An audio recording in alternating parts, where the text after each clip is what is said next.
What is up, guys? Thank you for another milestone. Today we're going to do a deck analysis of Cable's Round Table and the thought process when building this deck. So let's dive into it. When first looking at Cable, here are things that stood out the most to me. First, Cable is a premier build-out hero. The way he wants to be played is how I like playing Marvel Champions the most. Cable wants to clear as many players' side schemes as he can, which puts upgrades and supports on the board and strengthens his cards, which usually do more when there are more side schemes in the victory display. For me, this means I want to find a way to build him out safely and prepare enough damage to burst down the villain. That led me to his damage cards, where I noticed he only has 2 copies of Telekinetic Blast, his only attack event. This means it's unreliable to expect to be able to draw both in hand for a big burst. However, he has one of the strongest weapon upgrades in the game, the Plasma Rifle right here, which can do 4 damage for 1 energy resource when Cable has at least 4 player side schemes in the victory display. I want to take all of this into consideration when planning my ideal ending board with Cable. My conclusion was 4 things. The first, at least 4 player side schemes in the victory display, which is a given with Cable. The second thing is Plasma Rifle on the board. The third thing is our hand cannon, and the fourth thing is Boot Camp. Plasma Rifle does 4 damage with 4 player side schemes in a victory display. Cable can swing for 4 with the hand cannon here, and then 1 copy of Telekinetic Blast can do 10 damage.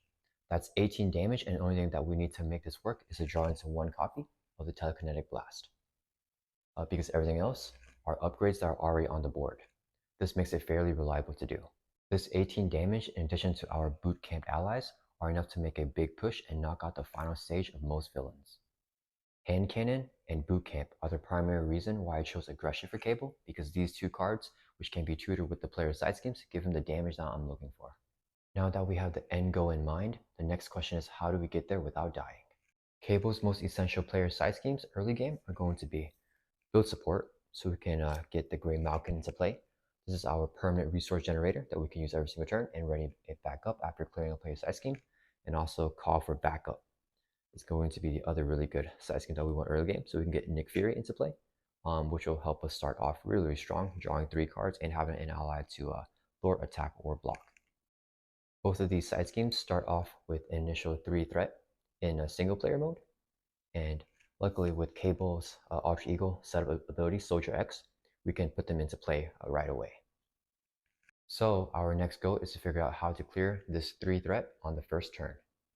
Getting a Mind Scan to thwart for 3 is perfect, but there are only 3 copies of that in a 40 card deck. Cable has 2 thwart on his hero side over here, so we just need 1 more thwart. What is a way to get that 1 extra thwart while also increasing Cable's survivability? Allies are the answer, and that is how we formed Cable's Round Table. For the purpose of guaranteeing that we can clear at least 3 threat on turn 1, this deck has 12 allies, and 10 of which have at least 1 thwart.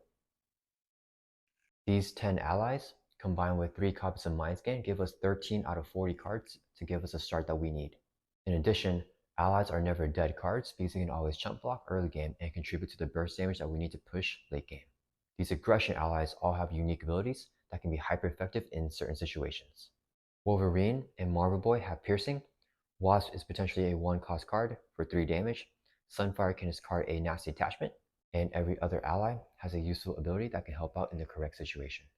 I opt against allies that have toughness for this deck because we usually need the thwart or attack activation right away and want to push the temple. Having an ally defend and survive means that ally will be exhausted for a full player phase, which slows us down.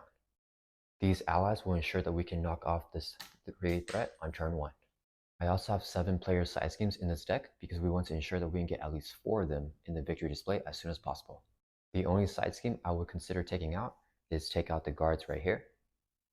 But even this side scheme can be useful in the right situation because it can take out our Nemesis minion Strife, which is not considered a elite minion.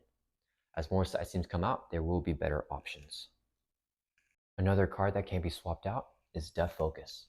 This card is better in longer multiplayer games, but if we're setting up the kill shot in solo, this won't get much use. Death Focus does have synergy with Cable because he does have a decent amount of superpower cards. This deck is pretty simple overall, just doing exactly what Cable's hero kit already wants us to do and set up. Specifically, these 3 core cards while pushing the temple whenever we can.